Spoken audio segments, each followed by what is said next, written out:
Next speaker is Don Russell.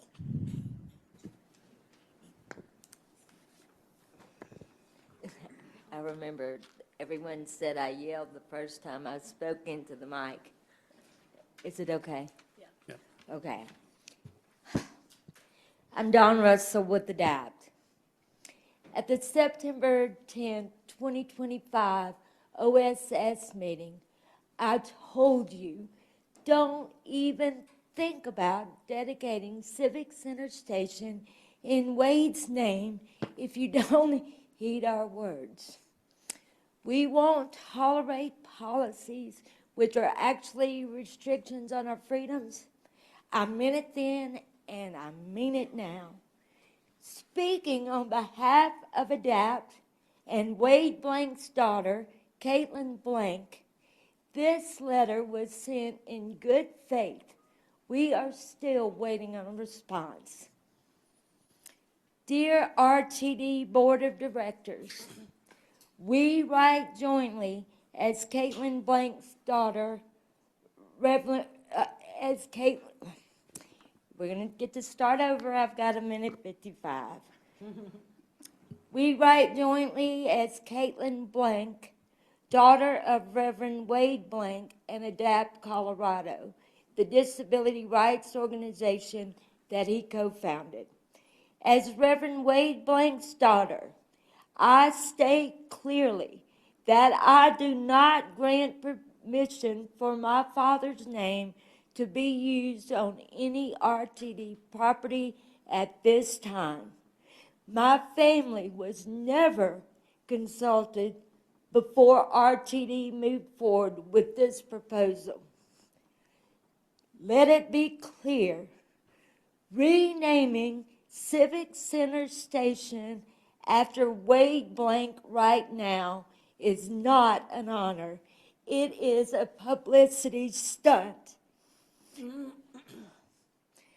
Reverend Blank fought institutions that claimed inclusion while denying access.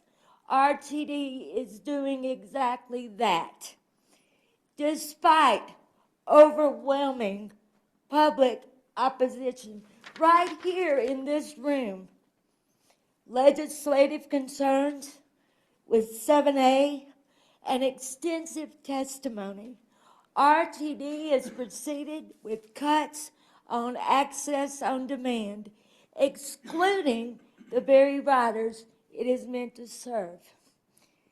Using Wade Blank's name while degrading paratransit service betrays his legacy. Nothing about us without us is not a slogan. It's a demand, and RTD is violating it. Thank you, Don, for your Nope, comments. I've got the rest. Accordingly, we are formally placing RTD on notice that all naming actions and ceremonies must be postponed until the disability community's concerns are meaningfully addressed. We therefore demand RTD delay the renaming of Civic Center Station, complete an independent impact study of paratransit, including accessorized and access on demand. 3, commit to a formal meeting with the DAP to address paratransit failures and our outstanding demands.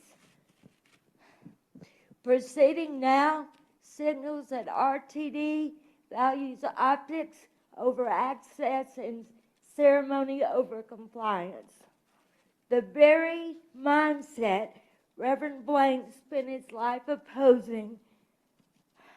If RTD wishes to honor him, the first step is simple: stop the process and engage honestly with the disability community.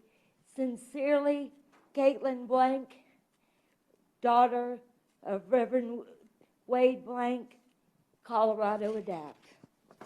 Thank you, Don. Next speaker is Marry Hennick.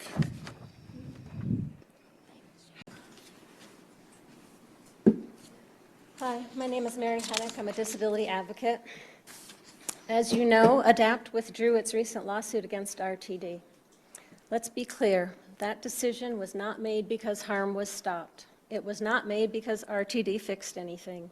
It was made because the ADA is currently, as it is currently interpreted and enforced, could not deliver accountability in that particular case. RTD continues to inflict harm on the disability community. On January 1st, RTD cut many Access on Demand riders off cold by imposing a re-enrollment requirement that was never part of the public conversation.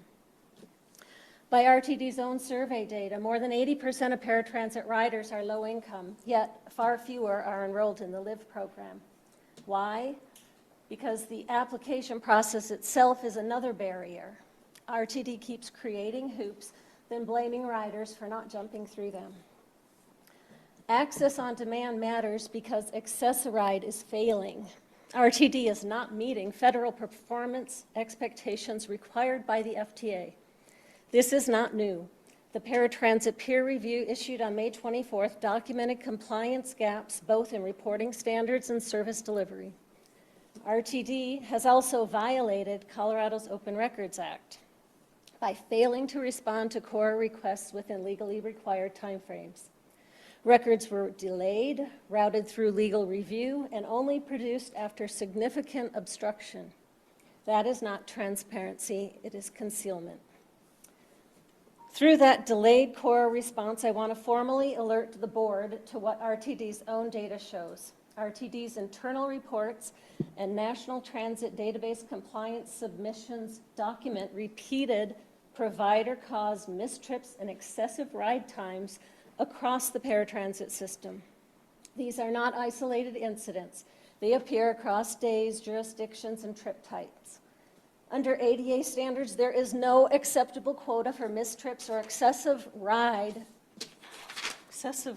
times when they reflect systemic operational failure. These failures were already documented within RTD's own systems, but not disclosed. Documented ADA non-compliance combined with delayed disclosure of required performance data exposes RTD and this board to increased federal oversight and enforcement risk by the FTA.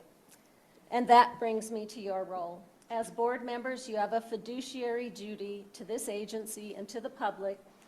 That duty cannot be fulfilled when critical compliance data is delayed, filtered, or withheld, and when documented service failures are allowed to continue without correction. And now, instead of fixing this, RTD wants a ceremony. That's not okay. Stop the renaming, fix paratransit, follow the law, and engage the disability community in good faith.